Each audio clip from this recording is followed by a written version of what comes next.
English learners, welcome back to another great lesson here at English Pod. My name is Marco. And my name is Catherine. So, Marco, today we've got a little bit of an unusual lesson because we're talking about hypothetical situations. Right, we're talking about a unreal situation or something that may happen or may not happen. Okay, so you're going to hear all about this in today's dialogue. We're going to hear it a couple of times. When we come back, we'll be breaking it down for you so you know all about these great phrases and how to talk about not real situations with your friends.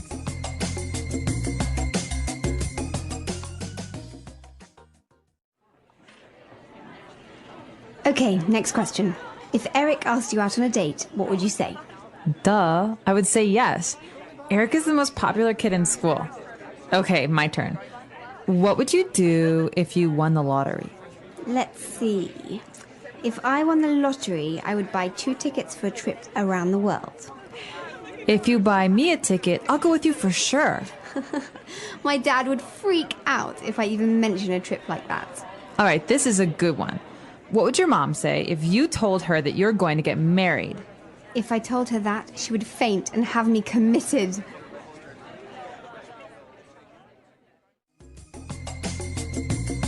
All right, so I think that was clear and, well, a very common situation. 2 teenage girls talking to each other about, boys and what would you do and da-da-da.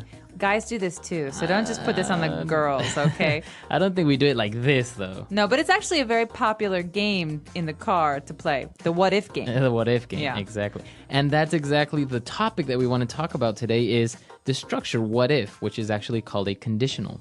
All right, so conditional because the result, the thing that happens, depends on something else. Exactly. So let's actually take a look at the words in today's language takeaway before we talk about all this grammar stuff. Language takeaway. Okay, so we'll start out with some basic words. They were talking about guys, and she said if Eric asked you out. Right? So to ask somebody out. Okay, so this might be a little bit strange because you think, okay, to ask is to ask a question. But to ask out, it's a fixed phrase. It's something you say. These 2 words go together, right? So I want to ask someone out. It means I want to invite someone on a date. On a romantic date, usually. So yeah, I want to ask him out to dinner, or he asked me out to the movies. Now, if I didn't want to ask somebody out on a romantic date, what verb would you use? I'd say you could invite someone out, but then again, it's always a little bit, you can say invite for someone if you're going to ask them on a date too. So Yeah. I'd say to ask out is always romantic, and to invite can be romantic or just friends. Okay, so to ask somebody out. Now, they were talking about other situations. Maybe they would go on a trip or something. And she said, my dad would freak out. This is a great phrase, and this is something that I used a lot when I was a teenager. The word freak out? Freak out. So the verb to freak out means to be really angry or upset, or, it could be a good thing or a bad thing. But usually when we're talking about our parents, it's a bad thing. It's a bad thing. So they get angry, they start yelling at you. Yeah, so Freak out. Freak out means like overreact. All right. And the last word that we have on language takeaway today is committed. Well, let's look at the whole phrase. He says, she would have me committed. So this is actually being done to someone. Now, we did look at this word before, but basically for marriage, right? To commit to somebody, to promise.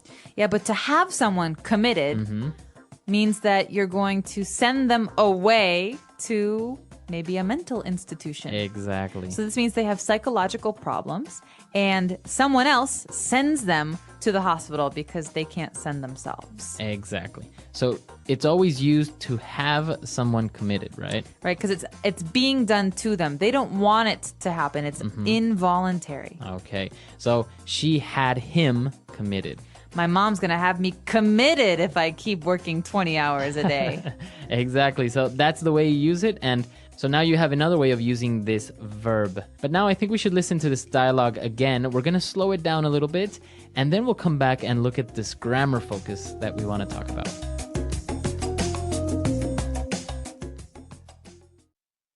Okay, next question. If Eric asked you out on a date, what would you say? Duh, I would say yes. Eric is the most popular kid in school. Okay, my turn. What would you do if you won the lottery?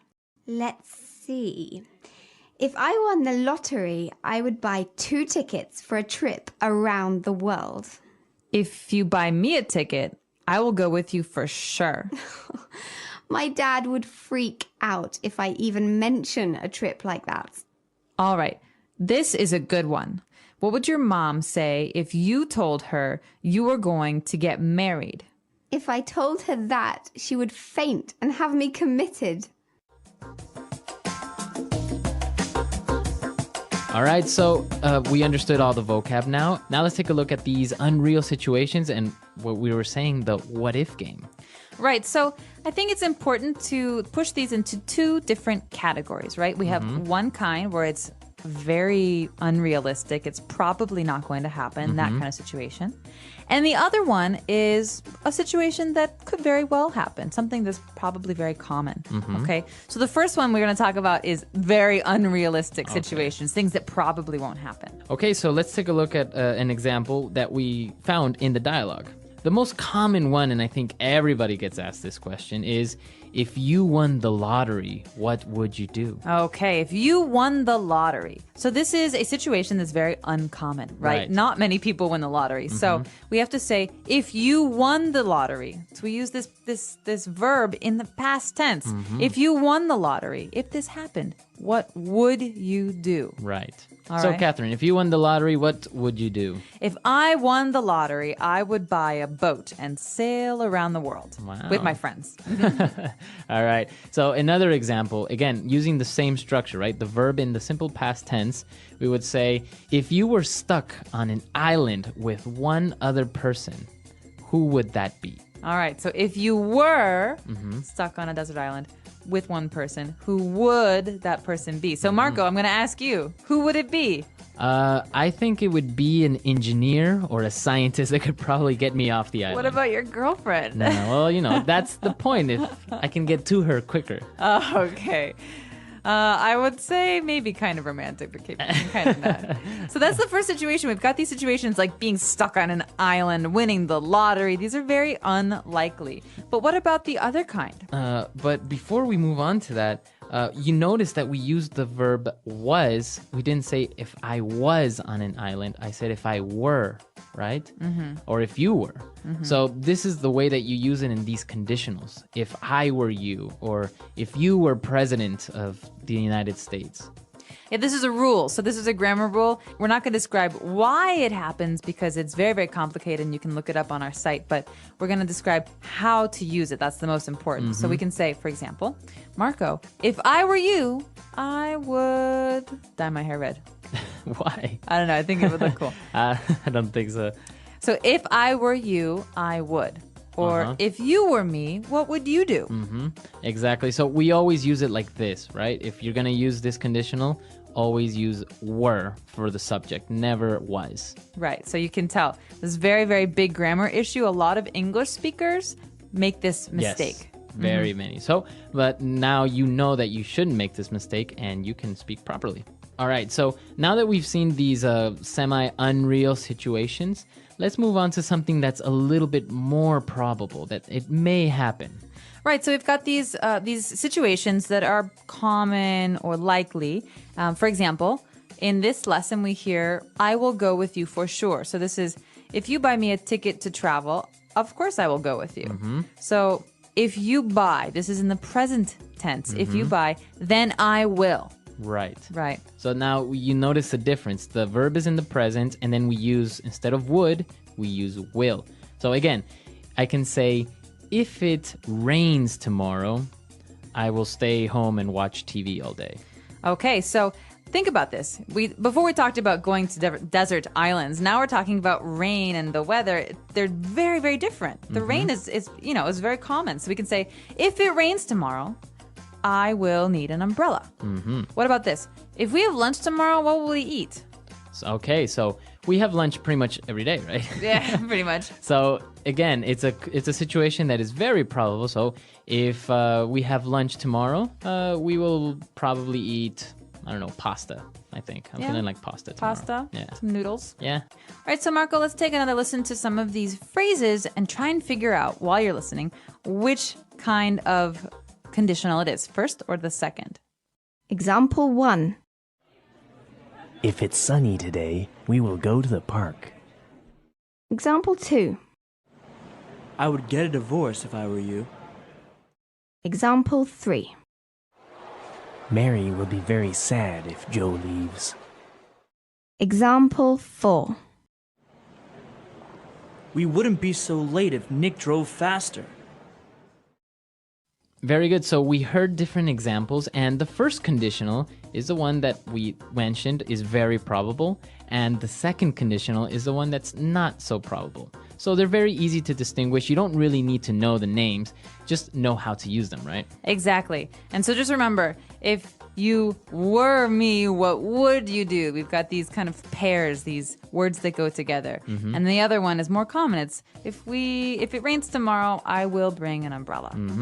Perfect. So why don't we listen to this dialogue for the last time, just to kind of reinforce everything, and then we'll come back and talk a little bit more.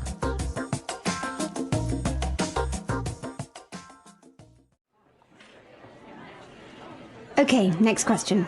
If Eric asked you out on a date, what would you say? Duh. I would say yes. Eric is the most popular kid in school. Okay, my turn. What would you do if you won the lottery?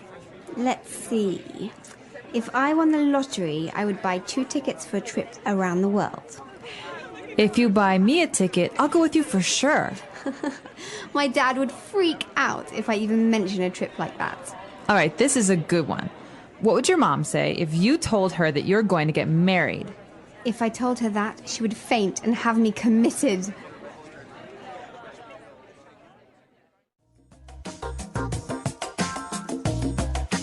So, Marco, if we talk any more about grammar, someone's going to have me committed. It is a little bit difficult to talk about grammar, especially on a podcast, because it's such a difficult topic and it's also kind of heavy, right?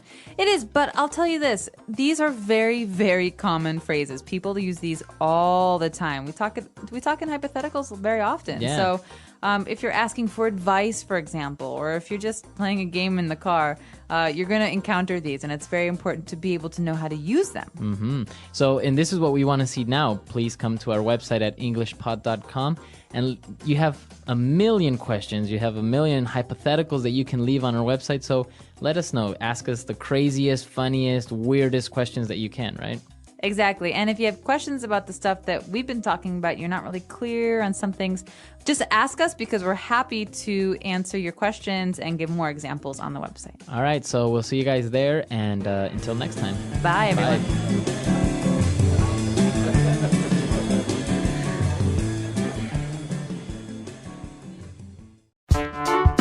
The English Pod Audio Review. Listen to the meaning, then say the vocabulary word. To be in the place of someone. Be in your shoes. To lose one's nerve, become suddenly anxious.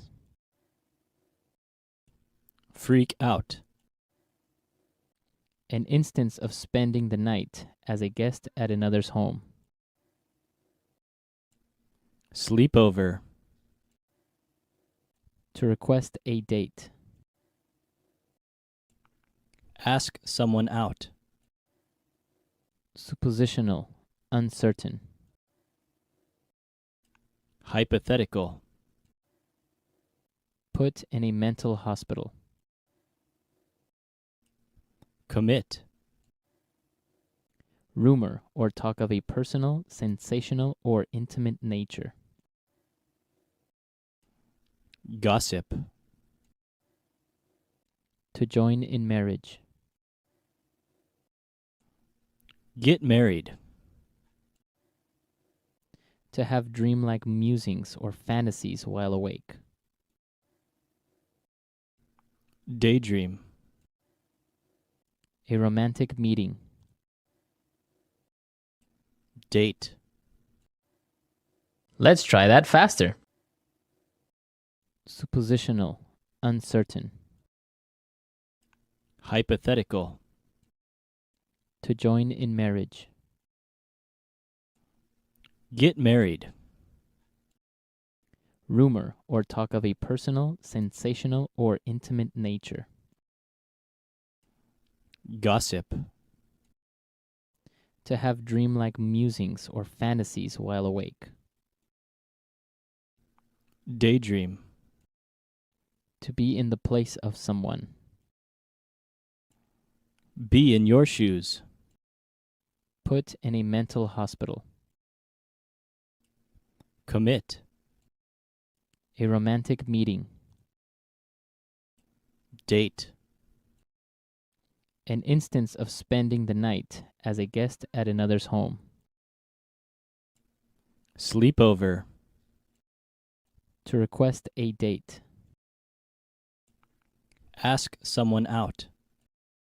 To lose one's nerve, become suddenly anxious.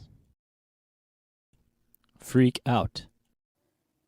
Now say the word and hear it in a sentence. Ask someone out.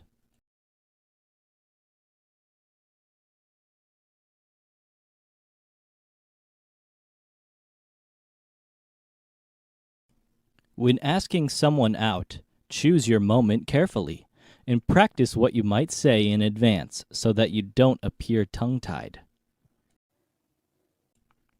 Ask someone out.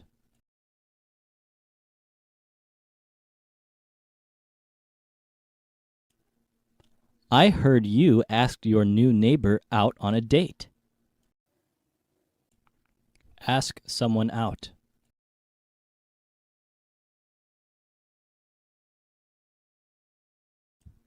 I really want to ask Jeff out, but what if he says no? Freak out.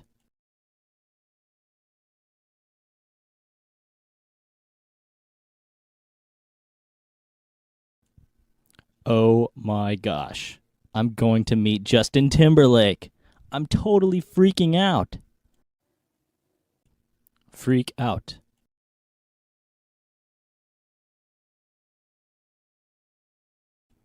Why did you freak out when I told you I'd be late for dinner? Freak out.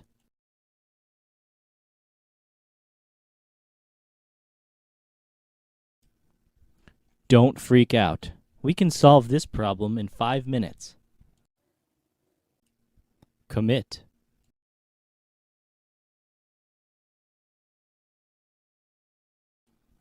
The judge had him committed to a mental institution. Commit.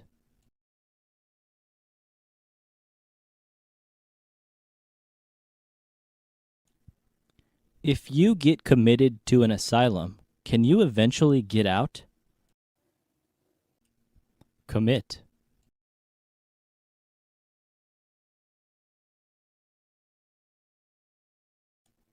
He was committed to 50 hours of community service for his crimes.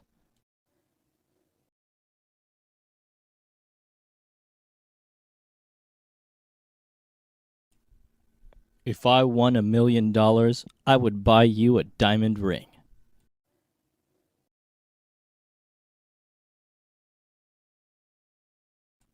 We wouldn't be so late if Nick drove faster.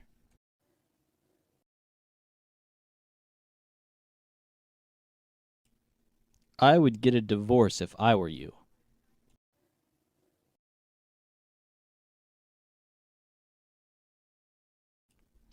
If it's sunny today, we will go to the park.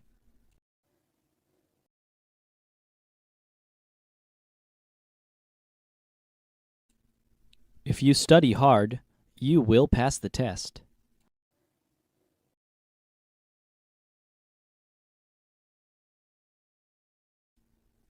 Mary will be very sad if Joe leaves.